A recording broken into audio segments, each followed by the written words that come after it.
नमस्कार दोस्तों, आप सबका स्वागत है। बिहार बोर्ड मैट्रिक परीक्षा के लिए आज हम गणित का माध्य ऑब्जेक्टिव बताने जा रहे हैं। दोस्तों, इस वीडियो को आप अंत तक जरूर देखें क्योंकि इसमें आपका 2 नंबर पक्का मिलने वाले हैं। तो आइए, जैसा कि हम पहले बोर्ड पे लिख चुके हैं कि माध्य या औसत दोनों एक ही होता है। माध्य बराबर आंकड़ों का कुल योग बटे कुल संख्या। तो समझ गए, माध्य बराबर क्या होता है? आंकड़ों का कुल योग बटे कुल संख्या। तो आइए, पहला प्रश्न आप देख रहे हैं कि आंकड़ा 7,0,4,13 का माध्य क्या है। तो देखिए, आंकड़ों का कुल योग तो हम लिखेंगे यहाँ पे माध्य बराबर 7 + 0 + 4 + 13 बटे, ये आंकड़ों का कुल योग कर दिए, बटे कुल संख्या। तो कुल संख्या कितना है? 1 2 3 4, 4 संख्या 4 लिख दिए। अब देखिए दोस्तों, इसको हम जोड़ देंगे, यानी कि 13 और 7 20, अब 20 4 24, और 0 जाएगा तो 24 रह जाएगा, यानी कि 24 बटे आपका 4 आ गया। अब ये कट जाएगा आपका 6 × 24, यानी कि 6 बार में। तो माध्य कितना आ गया आपका? 6। ऑप्शन नंबर बी सही है। तो उसी प्रकार से देखिए दोस्तों, 2 नंबर में कह रहा है P, Q, R का गणितीय माध्य क्या होगा। तो गणितीय माध्य क्या होगा? तो हम लोग जानते हैं कि माध्य बराबर क्या होता है? कुल आंकड़ों का योग बटे कुल संख्या। तो क्या ये होगा? नहीं, ये गुणों में ये नहीं होगा, ये होगा, लेकिन देखिए यहाँ 1 2 3 संख्या है, नीचे में 3 होना चाहिए। जोड़ तो दिया है लेकिन नीचे में 3 नहीं है, तो ये भी नहीं होगा। ऑप्शन नंबर सी देखिए, P + Q + R बटे 3। हाँ, ये बिल्कुल सही है क्योंकि 1 2 3 संख्या है, नीचे में 3 है, और आंकड़ों का योग, तो आंकड़ों का योग क्या हुआ है। तो देखिए दोस्तों, इसका ऑप्शन नंबर सी बिल्कुल सही है। तो चलते हैं अब अगले प्रश्न की ओर। तो प्रश्न आपका कह रहा है कि प्रथम 5 विषम संख्याओं का माध्य होगा। प्रथम 5 विषम संख्याओं का माध्य होगा। तो विषम संख्या क्या होता है मेरा? तो यहां पे लिख लेंगे माध्य बराबर प्रथम विषम संख्या क्या होता है? 1, उसके बाद फिर कितना होगा? 3, उसके बाद कितना होगा? 5, उसके बाद फिर 7, उसके बाद फिर 9। तो 1 2 3 4 5, 5 विषम संख्या ले लिए क्योंकि 5 विषम संख्याओं का माध्य पूछा था। तो नीचे में 5 लिख देंगे और इन सबको जोड़ देंगे, इन सबको जोड़ देंगे। तो जोड़ने के बाद आपका कितना हो जाएगा? 9 1 10, 3 13, 13 7 20 और 5 25, आपका 25 बटे 5 आ गया। तो इसे कटा दीजिए, 5 है 25, यानी कि 5 बार में। तो आपका माध्य कितना आ गया? ऑप्शन नंबर डी बिल्कुल सही है, 5। अब देखिए प्रश्न है चौथा नंबर, प्रथम 5 पूर्ण संख्या। यहां पूछा था विषम संख्या, यहां पूर्ण संख्याओं का माध्य होगा। तो प्रथम 5 पूर्ण संख्याओं का माध्य क्या होगा? तो दोस्तों, पहले जो प्राकृतिक संख्या था, यानी कि नेचुरल नंबर जो पहले हुआ करता था, वह जो होता था 1 2 3 4, यानी कि 5 6 9, फिर यहाँ 11 रहता था, यानी कि 0 का इसमें नेचुरल नंबर यानी कि प्राकृतिक संख्याओं में जिक्र नहीं किया गया है। 0 उसमें नहीं था, जब 0 इसमें शामिल किया गया। और हाँ, एक बात, 0 का आविष्कार किसने किया था? तो आर्यभट्ट ने किया था। 0 का आविष्कार किसने किया था? आर्यभट्ट ने किया था। वह एक गणितज्ञ थे, और आर्यभट्ट कहाँ का रहने वाला था? भारत देश का रहने वाला था। ठीक, तो देखिए जब ये 0 का आविष्कार हो गया, तब क्या हो गया? पूर्ण संख्या हो गया। तो पूर्ण संख्या कहां से होने लगा?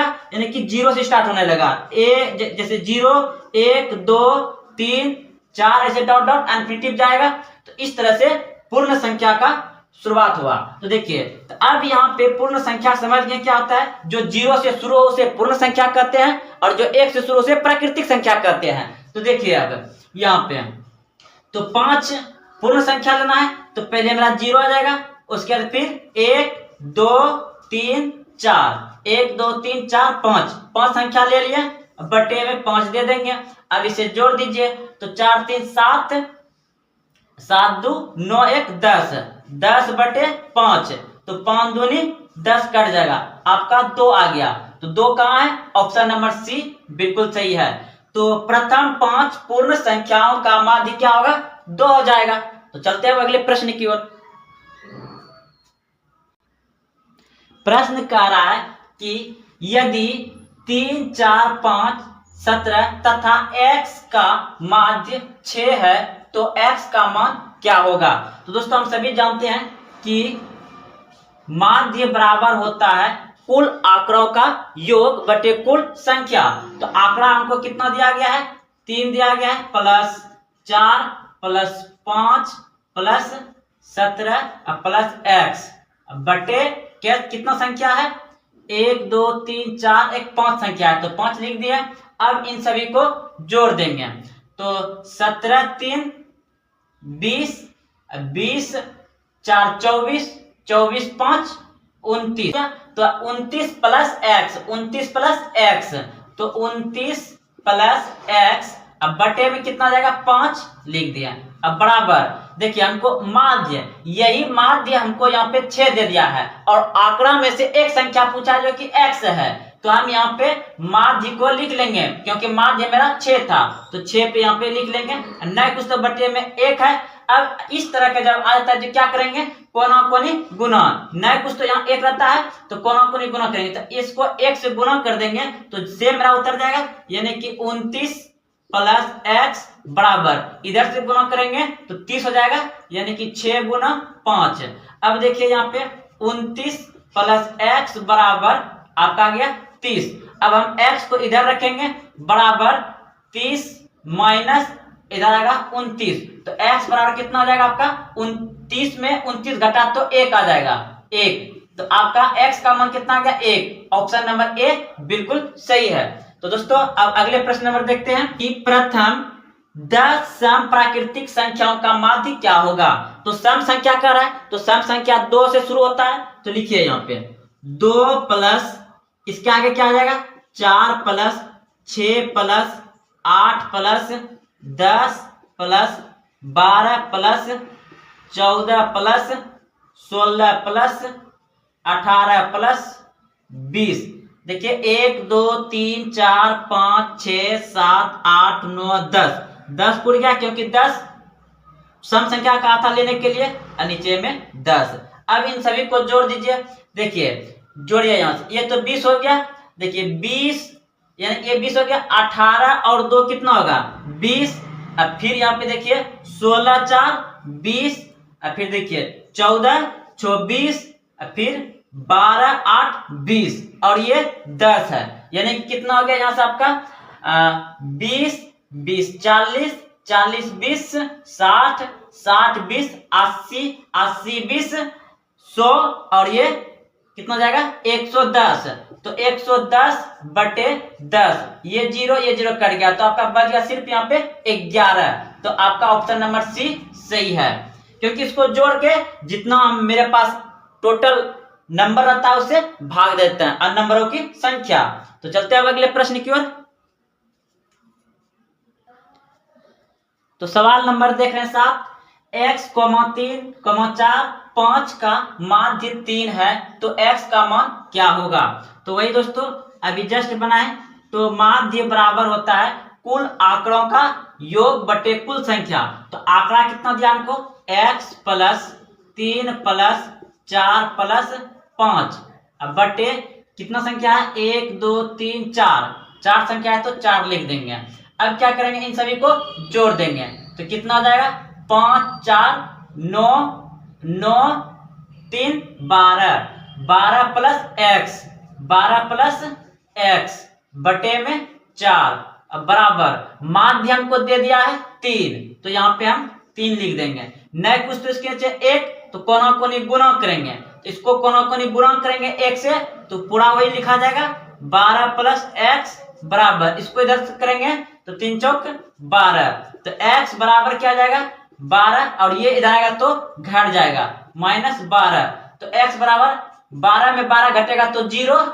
ऑप्शन नंबर डी सही है।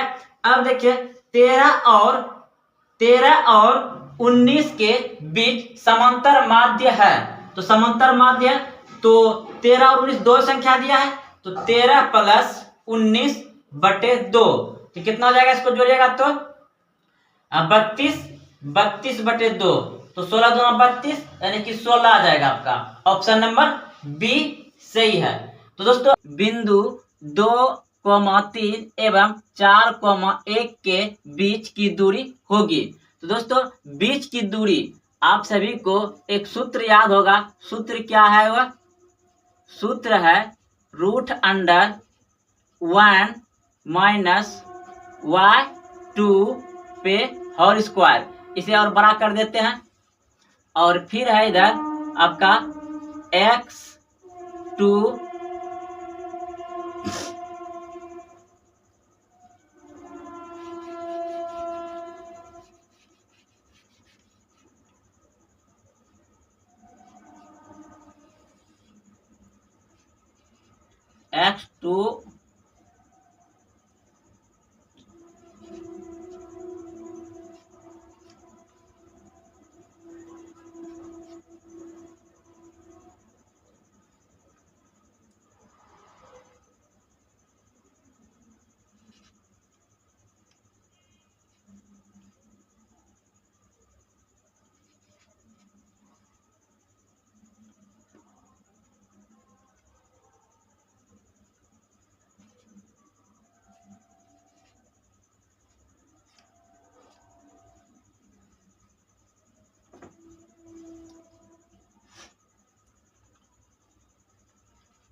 तो ये मेरा सूत्र हो गया दूरी बराबर, बीच की दूरी बराबर सूत्र होता है √x2 माइनस x1 पे होल स्क्वायर प्लस रूट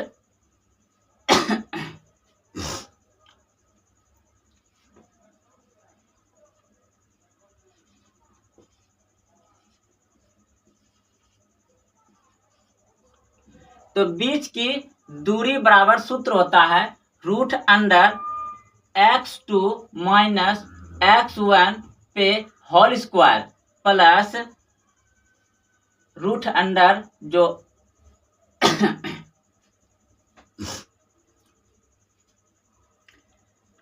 तो दूरी बराबर सूत्र होता है √x2 माइनस x1 पे whole square plus y2 minus y1 पे होल स्क्वायर।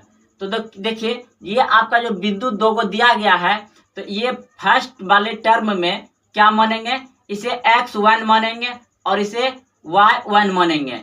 इसमें दोनों 1 1 आएगा, x1 y1, और इसमें आ जाएगा x2 और y2, x2 y2, इसमें दोनों 2 2 आएगा, इसमें दोनों y y आएगा।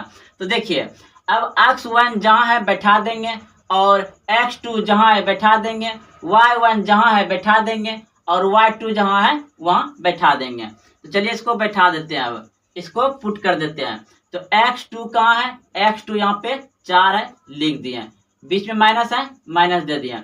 अब x1 यहाँ है, तो x1 यहाँ है, ये x1 हो गया, तो x1 कितना 2, तो यहाँ पे लिख दिया, इस पे होल स्क्वायर कर दिए प्लस।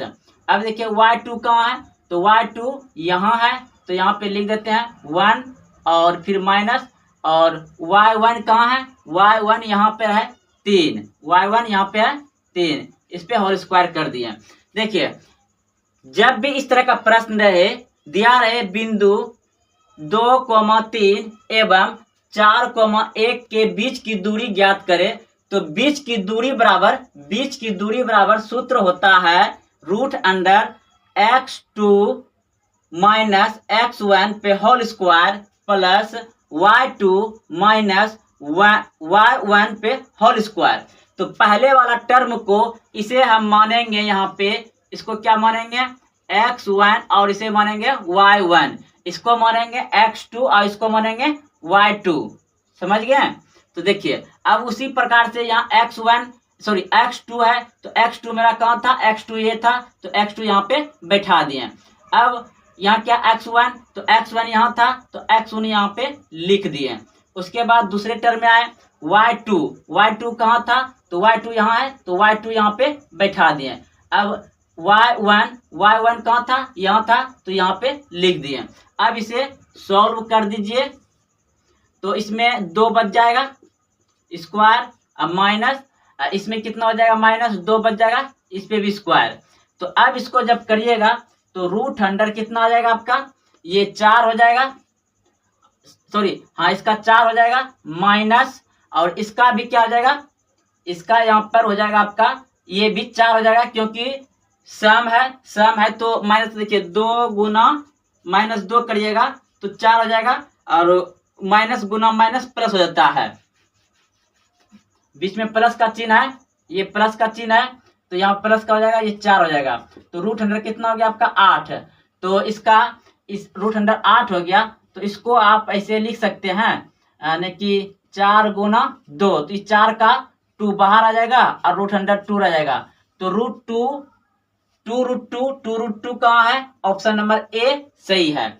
अब देखिए 12वां प्रश्न कह रहा है कोस पाई बटे 3 का मान होगा, तो ये पाई का मान अगर त्रिकोणमिति में पाया जाता है तो 180 डिग्री होता है, तो आप यहाँ पे बैठा दीजिएगा कोस 180 बटे 3, तो ये कर जाएगा 18, यानी कि कोस 60 डिग्री का मान हो गया। तो कोस 60 डिग्री का मान क्या होता है 1/2, तो 1/2 कहाँ है, ऑप्शन नंबर ए में सही है। उसके बाद देखिए निम्न में कौन सा परिमेय है, तो परिमेय ये आपका ओ परिमेय है, तो परिमेय नहीं है, ये भी आपका ओ परिमेय है, परिमेय नहीं है, और ये देखिए जैसे कि रूट अंडर 16 बटे 25 दिया गया है, तो इसका क्या हो जाएगा 4 बटे 25, ये आपका परिमेय संख्या है और ये अपरिमेय हो जाएगा, तो ऑप्शन नंबर सी इसका हो जाएगा आंसर। चलते हैं अब अगले प्रश्न की ओर।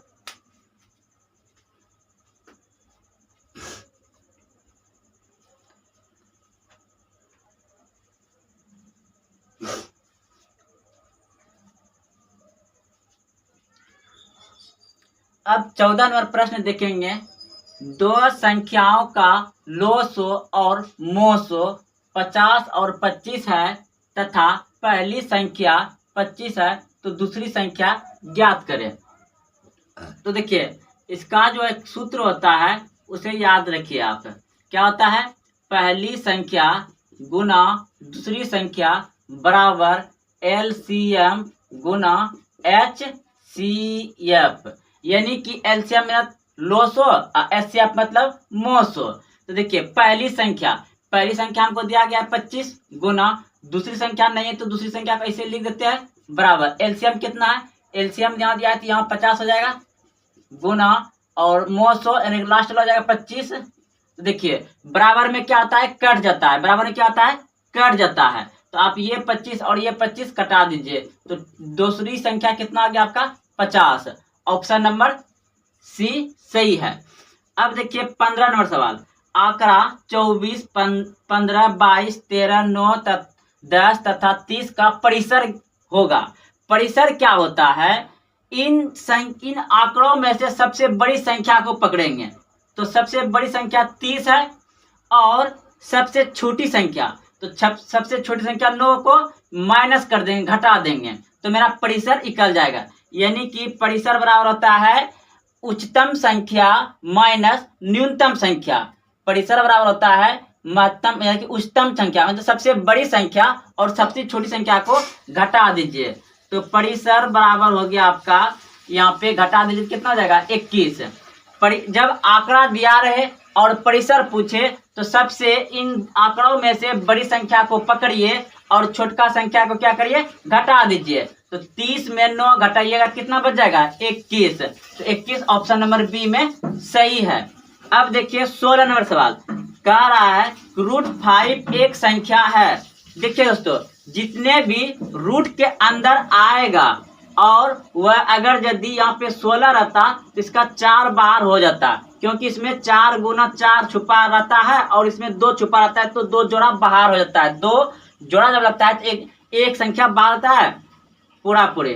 तो देखिए उसी तरह से अगर यहाँ पे कोई संख्या बाहर निकलने वाला 5 है, रूट से बाहर नहीं निकलेगा, जो रूट के अंदर, जैसे देखिए रूट अंडर 7 हो जाएगा, ये अपरिमेय संख्या हो जाएगा। रूट अंडर 9 है तो इसका 3 बाहर हो जाएगा, तो ये परिमेय संख्या हो जाएगा। तो समझ गया। तो इसमें से ये अपरिमेय रूट 5 क्या है, अपरिमेय संख्या है, याद रखिएगा। जो रूट से बाहर नहीं निकले उसे अपरिमेय संख्या कहेंगे। जैसे कि देखिए रूट 16 है तो इसका बाहर हो जाएगा 4, यानी कि नहीं कुछ तो उसके नीचे एक परिमेय संख्या हो गया। रूट अंडर 3 जो है ये बाहर नहीं निकलेगा, तो ये अपरिमेय संख्या हो जाएगा। रूट अंडर 5 परिमेय संख्या है, जो रूट से बाहर नहीं निकलेगा उसे अपरिमेय संख्या कहेंगे, जो रूट से बाहर निकल जाएगा उसे परिमेय संख्या कहेंगे। चलिए आप लोग समझ गए होंगे। अब अगला सवाल देखते हैं 17 नंबर।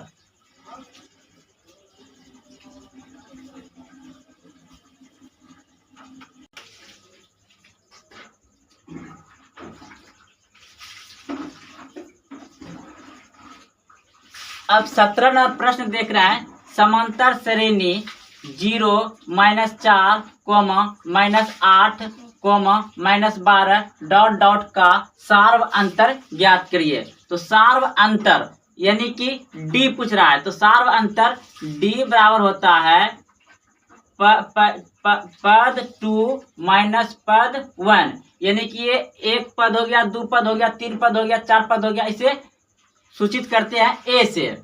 तो पद 2 में पद 1 को घटाएंगे, तो पद 2 कितना है, ये एक पद हो गया, दूसरा पद हो गया, यानी कि -4 में माइनस, और पद 1 कितना हो गया आपका, ये पद 1 हो गया, ये पद 2 हो गया, ये पद 3 होता है। यानी कहीं से भी घटाइए आप, अगर इसको घटाइएगा तो 12 में इसको घटाना कि अगला पद को पिछला पद को घटा देते हैं, तो मेरा सार्व अंतर निकल जाता है। तो यहाँ पे 0 घटाएंगे तो कितना आ जाएगा, -4 हो जाएगा। -4 कहाँ है आपका, ऑप्शन नंबर बी में है, -4 इसका आंसर हो जाएगा। आप किसी को भी घटा सकते हैं, घटाइए। जैसे कि मान लीजिए इसको लीजिएगा, तो 12 में -8 करिएगा, क्या करिएगा, -8 करिएगा, यानी कि इसको ऐसे लिखते हैं -8, तो ये बाहर निकल जाएगा, तो -12, ये बेसिक ब्रैकेट में +8 हो जाएगा, और घटा तो कितना हो गया, -4, क्योंकि ये बड़ा वाला चिन्ह है।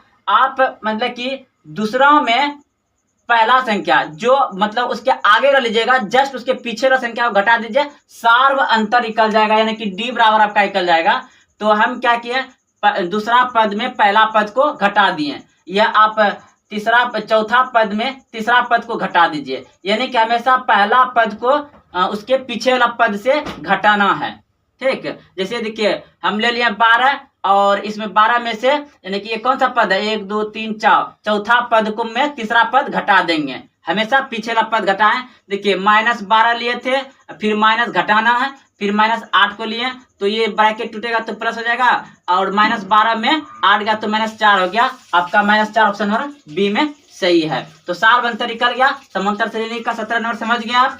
अब देखिए 18 नंबर सवाल। 18 नंबर सवाल में कह रहा है कि sine square 45 degree minus cos square 45 degree का मान होगा। तो साइन 45 डिग्री का मान कितना होता है, 1/2, इस पे होल स्क्वायर माइनस इसका भी क्या होगा 1/2, इस पे भी होल स्क्वायर, तो ये कितना हो जाएगा 1/4 माइनस 1/4।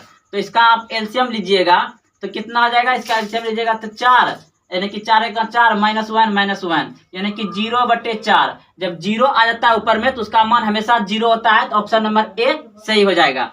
अब देखिए कह रहा है रैखिक समीकरण में चर के घात की संख्या होती है। रैखिक समीकरण क्या होता है, रैखिक समीकरण होता है जैसे देखिए 2x + 3 = 0 या x + 4 = 0, ये रैखिक समीकरण है। तो रैखिक समीकरण में हमेशा घात नहीं कुछ तो 1 होता है, रैखिक समीकरण में नहीं कुछ तो घात 1 होता है, तो 1 ऑप्शन नंबर ए सही हो जाएगा। अगर कहता द्विघात तो द्विघात में 2 होगा, द्विघात में 2 घात होता है, त्रिघात में 3 घात होता है। 20 नंबर प्रश्न है यदि वर्ग का विकर्ण 16√2 सेंटीमीटर है तो वर्ग की भुजा की लंबाई क्या होगा। तो दोस्तों देखिए एक वर्ग है और इसका जो है कि विकर्ण, ये विकर्ण हमको दिया गया, ये वाला बीच वाला विकर्ण होता है, इसको कितना दिया है हमको, ये वाला दे दिया है हमको 16√2 दिया गया है। और पूछ रहा हमको ये भुजा, भुजा तो बराबर होता है सबका, भुजा क्या होता है, वर्ग का बराबर होता है। तो हम जानते हैं, क्या जानते हैं, वर्ग का विकर्ण, वर्ग का विकर्ण बराबर होता है, वर्ग का विकर्ण बराबर होता है 2 गुना भुजा, 2 गुना भुजा। तो हम क्या करेंगे, यहाँ विकर्ण, यही चीज तो हमको यहाँ पे दिया गया है ना, वर्ग का विकर्ण, वर्ग का विकर्ण बराबर होता है 2√2 गुना भुजा। याद रखिएगा, वर्ग का विकर्ण बराबर होता है √2 गुना भुजा। तो हमको ये सेम दिखिए, वर्ग का विकर्ण इतना दिया है, यहाँ पे बैठा सकते हैं 16 और √2 बराबर यहाँ पे √2 गुना भुजा। तो देखिए अब हम क्या करेंगे, जब बराबर में रहता है तो सामने सामने हम कटा सकते हैं, नीचे ऊपर कटा सकते हैं, ऊपर ऊपर कटा सकते हैं, और कोना कोने गुना होता है। तो यहाँ पर ये गुना में है, ये क्या है, गुना में। तो ये √2 और ये √2 कट जाएगा, तो क्या बच गया आपका 16 बराबर भुजा। तो भुजा बराबर 16, यानी कि हमको यही तो पूछ रहा था भुजा की लंबाई। तो भुजा की लंबाई कितना हो गया, 16। तो 16 सेंटीमीटर आपका ऑप्शन नंबर बी में है। आंसर सही हो जाएगा 16, क्योंकि √2 कट गया तो बच गया आपका 16, भुजा बराबर 16। तो 16 सेंटीमीटर आपका ऑप्शन नंबर बी में है। अब देखिए 21 नंबर का रहा है कि 100 का अभाज्य गुणनखंड क्या होगा। अभाज्य गुणनखंड, देखिए अभाज्य गुणनखंड क्या होता है, जो आप लोग एलसीएम निकालते हैं ना, तो वो जो जितना गुना करते हैं उसी को अभाज्य गुणनखंड करते हैं। तो देखिए 100 का हम क्या करेंगे, तोड़ देंगे। 100 को 2 से भाग दीजिएगा 50 बार में, फिर 2 से भाग दीजिएगा तो कितना, और 25 बार में, फिर 2 से भाग दीजिएगा कितना बार में, 2 से भाग नहीं लगेगा, यहाँ पे 5 से लग जाएगा, 5 है 25। अब ये वाला संख्या कितना आ गया आपका, 2 गुना 2, 2 को 2 है और 2 को 5 है, 5 है। तो देखिए इसको आप क्या स्क्वायर में, ये 2 है तो 2 पे स्क्वायर कर सकते हैं, गुना 5 पे 2 को स्क्वायर कर सकते हैं। अब देखिए ऐसा ऑप्शन में कहाँ है, तो ऐसा आपका ऑप्शन नंबर ए में है, ऑप्शन नंबर ए सही हो जाएगा। तो ये हो गया उसका अभाज्य गुणनखंड, ठीक है, अभाज्य गुणनखंड। तो इसको स्क्वायर में लिख दिया गया है। तो यहाँ पर आपका कुछ भी दिया रहेगा तो बिल्कुल, अगर अभाज्य गुणनखंड पूछेगा और इस तरह का ऑप्शन रहेगा तो आप उसको तोड़ दीजिए और जितना संख्या मिल रहा है उस पर स्क्वायर कर दीजिए। अगर 3 रहता है तो 3 स्क्वायर होता, 4 होता, 4 स्क्वायर होता, जो भी होता आप यहाँ पे आंसर मिला करके जवाब दे सकते थे। अब देखिए कहता है प्रथम 3 लगातार प्राकृतिक संख्याओं का औसत माध्य क्या होगा। औसत भी पूछ सकता है, माध्य भी पूछ सकता है। तो दिया क्या दिया है, माध्य। तो देखिए प्रथम 3 लगातार संख्या, तो याद रखिए जब प्रथम 3 कहेगा और प्राकृतिक संख्या कराए तो प्राकृतिक संख्या शुरू होता है 1 से। अगर यहाँ पे कहता कि पूर्ण संख्या तो पूर्ण संख्या होता है 0 से शुरू। अगर कहता विषम संख्या तो आप सिर्फ विषम संख्या लेते हैं। अगर आपको कहता अभाज्य संख्या तो अभाज्य संख्या लेते हैं, ठीक है। तो जो ये चीज याद रखिए, मतलब संख्या के बारे में, और इस तरह का प्रश्न आपको आएगा ही आएगा। देखिए प्राकृतिक संख्या 1 से शुरू होता है, 1 2 3 ऐसे लगातार जाएगा। पूर्ण संख्या 0 शुरू होता है क्योंकि वो पूर्ण हो गया, और 0 का आविष्कार आर्यभट्ट ने किया था, आप सभी जान रहे हैं, बताए हुए थे पिछले वीडियो में। तो ये हो जाएगा 0 1 2 3 4 ऐसे डॉट डॉट जाएगा। और सम संख्या तो जनवे करता है आपका, सम संख्या जाएगा 3 5 7 इस तरह से होता है। अब विषम संख्या भी जनवे, सॉरी सम संख्या आपका हो जाएगा 2 4 6 8 इस तरह से होता है। तो अगर यहाँ पे जो भी कहेगा आप वह संख्या बैठा दीजिएगा। तो यहाँ हमको प्रथम लगातार प्राकृतिक संख्या पूछा, प्राकृतिक संख्या क्या था 1 से शुरू। अगर हमको सम संख्या पूछता तो सम संख्या बैठा करके 3 वो भाग दे देते हैं। चलिए तो हम जानते हैं माध्य बराबर कुल पदों का योग बटे कुल संख्या, कुल संख्या। तो ये सूत्र होता है। तो देखिए अब हम क्या करेंगे, मतलब लगातार 3 प्राकृतिक संख्या, तो 1 2 3 ये लगातार 3 प्राकृतिक संख्या दे दिए।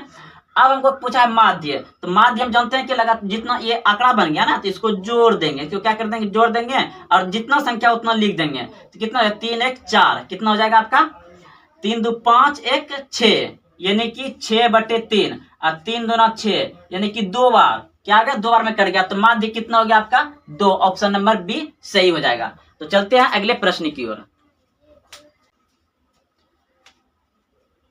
अब 23 नंबर प्रश्न देखेंगे द्विघात समीकरण x square plus 2x minus 3 बराबर 0 के मूल्य के योग का मान होगा। तो योग यानी कि मूलों का योग पूछ रहा है। तो मूलों का योग क्या होता है? मूलों का योग होता है अल्फा प्लस बीटा बराबर माइनस बी बटे ए होता है। ये होता है alpha plus beta minus b बटे ए होता है। तो देखिए द्विघात समीकरण में यहाँ पर नए कुछ तो यहाँ पे देखो, यहाँ पर अगर 2 3 रहता तो ए का मान होता, ये होता है बी और ये होता है सी। तो ए बी सी होता है। तो मेरे पास बी का मान कितना है? 2। ठीक है, बी का मान 2 है और नए कुछ तो एक हमेशा रहता है। तो आप यहाँ पे बैठा सकते हैं, यानी कि माइनस तो पहले से है तो माइनस उतार देंगे और बी का मान 2 हो गया तो 2 लिख देंगे और नीचे में नए कुछ तो ए का मान कितना हो जाएगा? 1। तो नीचे में 1 लिख देंगे, यानी कि -2। 1 तो नीचे में छुपा रहता है। तो आपका मूलों के योग का मान हो गया -2, ऑप्शन नंबर बी। अब अगला प्रश्न देखते हैं 24 नंबर। समांतर श्रेणी 3/4 कोमा 5/4 कोमा 7/4 कोमा 9/4 का सार्व अंतर है। तो सार्व अंतर देखिए, ये पहला पद हो गया, दूसरा पद हो गया, तीसरा पद हो गया, चौथा पद हो गया, ऐसे डॉट डॉट चल रहा है। तो सार्व अंतर हमको पूछता है, ये बीच का डिफरेंस यानी कि बीच का अंतर। तो बीच का अंतर कैसे निकालते हैं? यानी कि पहले मतलब दूसरे वाले में घटा। देखिए मान लेंगे इसको, ये हो गया 1 पद, ये हो गया 2 पद, ये हो गया 3 पद, ये हो गया 4 पद और ऐसे डॉट डॉट डॉट चलेगा। ठीक है, तो क्या इसका देखिए सार्व अंतर यानी कि सार्व अंतर को डी से सूचित करते हैं और दूसरा पद में न कि 2a में दूसरा पद में पहला पद को माइनस करते हैं। यानी कि इसमें आप इसको घटाइएगा, इसको आप इसमें घटाइएगा तो आपका सार्व अंतर निकल जाएगा। आप कोई भी ले सकते हैं। अगर आप 1 2 3 4 चौथा पद लीजिएगा तो चौथा पद में आपको किसको घटाना पड़ेगा? पद तीसरा को घटाना पड़ेगा। ठीक है, हमेशा एक पद पीछे रखकर। तो हम क्या कर रहे हैं, मतलब पद दूसरा में पद 1 को घटा रहे हैं, यानी कि A2 में A1 घटा रहे हैं। ठीक है, तो अब देखिए यहाँ पे लिखिए, तो यहाँ पे लिखिएगा आप कितना, A2 कितना है 5/4, 5/4 और A1 कितना है 3/4, माइनस के बीच में माइनस दे दीजिए 3/4। अब इन दोनों का एलसीएम लीजिएगा, तो हम इधर लिख रहे हैं, इन दोनों का एलसीएम लीजिएगा कितना आ जाएगा? 4 आ जाएगा। एलसीएम कितना आ जाएगा? 4 हो जाएगा। अब एक के बार में लगेगा तो कितना हो जाएगा? 5 अब -3, तो इसमें 5 में 2 गया कितना? 2/4। अब इसको कटा दीजिए, 2 1 2, 2 2 4, यानी 1/2, 1/2। आपका 1/2 कहाँ है? Option number C, option number C सही हो जाएगा। अब देखिए 25 नंबर प्रश्न कह रहा है, यदि साइन थीटा बराबर 1/2 हो तो थीटा का मान क्या होगा? थीटा का मान क्या होगा? तो देखिए हम जानते हैं कि साइन थीटा बराबर ये 1/2 साइन 30 डिग्री का मान होता है। कितना होता है? साइन 30 डिग्री का मान। तो हम यहाँ पे लिख देंगे साइन 30 डिग्री। बिल्कुल ऐसे ही प्रश्न पूछा जाएगा आपको। तो हम क्या करेंगे, इसको और इसको कटाएंगे नहीं, रोक देंगे, क्योंकि बराबर में ऐसा होता है ना, क्योंकि देखिए ये गुना में है, ये भी गुना में है, ये भी गुना में, ये भी गुना। आप मान लीजिए कट ही रहा है, लेकिन इधर को कटना नहीं, ऐसे रोक देंगे। तब यहाँ पे थीटा बराबर हो जाएगा आपका 30 डिग्री। थीटा बराबर कितना आएगा? 30 डिग्री। ऑप्शन में है, ऑप्शन नंबर सी सही है, 30 डिग्री इसका आ जाएगा। चलते हैं अब अगले प्रश्न की ओर। अब 26 नंबर प्रश्न देखेंगे। 2 10 और 20 के लोसो और मोसो का अनुपात है।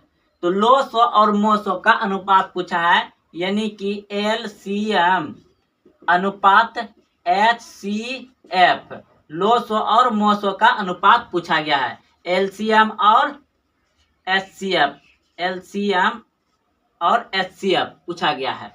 यानी एलसीएम मतलब लोसो, HCF मतलब मोसो। तो देखिए हम क्या करेंगे, इसका जैसे निकालते हैं एलसीएम वैसे निकालेंगे। तो 2 बार में 1 5 और ये 10 बार में और खाएगा।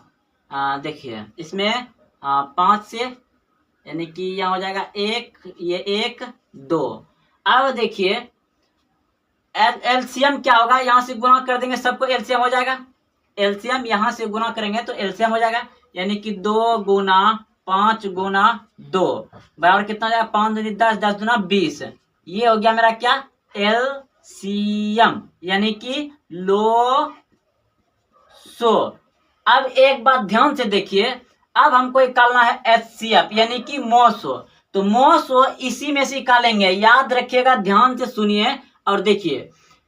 एक ही संख्या से पूरा कटेगा ना, अगर ये एक ही संख्या से ये भी यहाँ भी कोई संख्या कटने वाला रहता और एक ही संख्या सब कटता तो इसको भी ले लेंगे साथ में। मोसो सिर्फ इधर वाला होता है और वह जो संख्या लेंगे वह सभी संख्या को काटना चाहिए। इसमें एक था तो एक का उतना मान्य नहीं है, क्योंकि एक तो सभी संख्या से कटेगा ही कटेगा एक, तो ये इससे नहीं कटने वाला था। इसका मतलब मेरा जो हो गया एचसीएफ यानी कि मोसो जो हुआ सिर्फ क्या हो गया, ये 2 हो गया, 2 हो गया मोसो, क्योंकि ये 2 जो है सभी संख्या को काट रहा है। अगर 5 इन दोनों को तो काट दिया, लेकिन एक इसको ये 5 के गुणज में आता है नहीं है ना, तो इसमें जब गुना जाना चाहिए 5 से कटना चाहिए। जैसे 2 से ये 2 कट गया, ये 10 कट गया, 20 कट गया।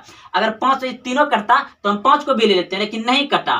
कटा क्या, सिर्फ 2 से ये वाला, तो ये वाला मेरा एचसीएफ हो जाएगा। जो इधर का कटेगा जितना और सभी कट जाएगा वह एचसीएफ हो जाएगा। तो एचसीएफ मेरा कितना हो गया, 2, और एलसीएम कितना हो गया, एलसीएम तो सबको यहाँ से यहाँ तक को गुना करते हैं सबको। एचसीएफ सिर्फ वही वाला लेंगे जो कि सभी संख्या को काट दे और इधर करना चाहिए। तो एलसीएम मेरा कितना हो गया, 20।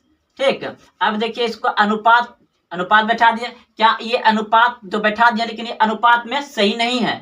जब तक कटेगा तब तक कटाते रहेंगे तभी अनुपात मेरा सही होगा। तो देखिए 2 1 2 और 10 दूना 20, यानी कि 10 अनुपात 1, 10 अनुपात 1 हो गया। 10 अनुपात 1 कहाँ है आपका, ऑप्शन नंबर बी सही है। अब देखिए 1 से 100 तक सभी प्राकृतिक संख्याओं का योग, 1 से 100 तक सभी प्राकृतिक संख्याओं का योग, तो इसका एक सूत्र होता है, याद रखिएगा। सूत्र क्या होता है, n इंटू n प्लस 1 बटे 2 होता है, बटे 2 होता है। जितना अगर आपको यहाँ से कुछ भी कह देगा, 1 से 150, 1 से 200 कुछ भी कह देगा और लगातार संख्या रहेगा, तो आप ये वाला सूत्र लगा करके निकाल सकते हैं।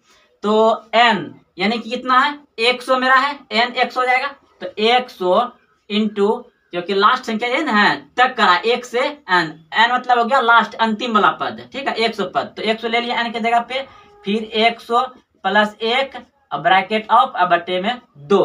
अब क्या होगा यहाँ पे, ये तो कट जाएगा 50 बार में, तो 50 गुना 101, 50 गुना 101 करिएगा तो आपका आ जाएगा 50 और 50, 50 50 कहाँ है, 50 50, ऑप्शन नंबर बी सही है।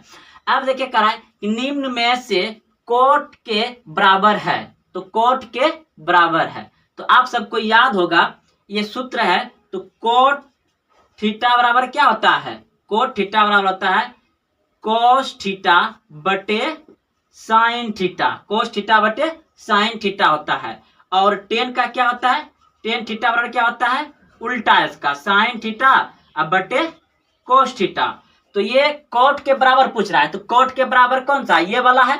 अगर टेन का पूछता तो ये वाला होता, तो ऐसा कहाँ है, कॉस बटे साइन, कॉस बटे साइन कहाँ है, ऑप्शन नंबर बी में आपका है। समझ गया। अगर पूछता आपका टेन थीटा के बराबर क्या होगा, तो टेन थीटा के बराबर होगा साइन थीटा बटे कोस थीटा, यानी कि ये ऊपर वाला हो जाता है। लेकिन हमको पूछा क्या है, कोट थीटा के बराबर, निम्न कोट थीटा के बराबर आप देख रहे हैं कोस थीटा बटे साइन थीटा, तो ऑप्शन नंबर बी सही है। तो चलते हैं अब अगले प्रश्न की ओर।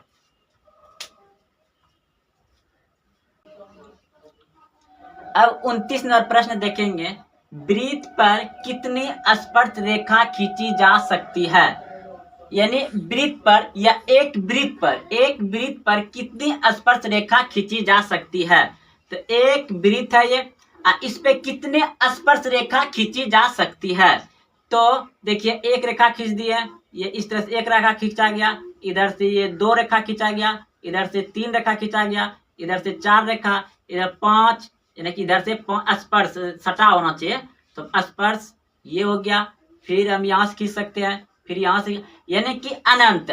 अगर यदि कह दे वृत्त पर कितनी स्पर्श रेखा खींची जा सकती है, तो अनंत। ऑप्शन नंबर डी हो जाएगा। क्योंकि एक बार फिर से बता, देखिए ये हो गया वृत्त आपका, ये गोल सा, ओके फिर से बनाते हैं, ये हो गया आपका वृत्त, और इस वृत्त पे कितनी स्पर्श रेखा खींची जा सकती है, तो बहुत सारा खींची जा सकती है स्पर्श। एक हो गया, दो हो गया, फिर तीन हो गया, फिर चार, फिर पांच, ये 6, 7, 8, बहुत सारा खींच सकते हैं इस पे स्पर्श रेखा। एक ऐसा ही प्रश्न आता है, देखिए देखिए वृत्त पर एक बिंदु से कितनी स्पर्श रेखा खींची जा सकती है, एक बिंदु से। इसमें पूछा था सिर्फ क्या कि वृत्त पर कितनी, यानी कि एक वृत्त पर कितनी स्पर्श रेखा खींची जा सकती है। इस पे अगर बिंदु कहेगा ना, तो देखिए ये हो गया वृत्त, और इस बिंदु से कितनी स्पर्श रेखा खींची जा सकती है, तो इसमें दो एगो खींचा जा सकता है। देखिए स्पर्श रेखा, ये हो गया एक और ये हो गया दो एगो स्पर्श रेखा खींची जा सकती है एक बिंदु से, याद रखिएगा। अगर पूछ देगा सिर्फ एक बिंदु नहीं दिया रहेगा, तो वृत्त पर कितनी स्पर्श रेखा खींची जा सकती है, तो अनंत खींच सकते हैं। अगर कह देगा कि वृत्त पर एक बिंदु से, एक बिंदु, इस बिंदु से, देखिए एक बिंदु से स्पर्श रेखा दो एगो रेखा खिंचाएगा, इससे ज्यादा नहीं खिंचाएगा। तो समझ गया आप, एक बिंदु से कितनी स्पर्श रेखा खींची जा सकती है, तो 2, ऑप्शन नंबर बी सही है। और एक वृत्त पर कितनी स्पर्श रेखा खींची जा सकती है, तो अनंत खींची जा सकते हैं। तो यही 2 प्रश्न है जो कि बच्चा कंफ्यूज में रहता है, नहीं समझ पाता है और गलत लगा देता है, सिर्फ अनंत अनंत लगा देता है सब में। क्यों कि आप यदि अब ये जो है कि आप याद रखिएगा, सबसे पहले गौर करिएगा कि बिंदु दिया है, अगर बिंदु दिया है, बिंदु से कितनी स्पर्श रेखा खींची जा सकती है, तो 2 गो। और बिंदु नहीं दिया है, सिर्फ कह रहा है कि वृत्त पर कितनी स्पर्श रेखा खींची जा सकती है, तो अनंत। तो चलते हैं, फिर कल मिलेंगे। आज 10 साल फिर बता दिए, कल चौथा पाठ होगा, आप लोग जरूर देखें और इसी तरह से प्यार देते रहें और अपने दोस्तों में वीडियो को शेयर करें, और हाँ कमेंट जरूर करें आपको कैसा लगा। तो जय हिंद, जय भारत।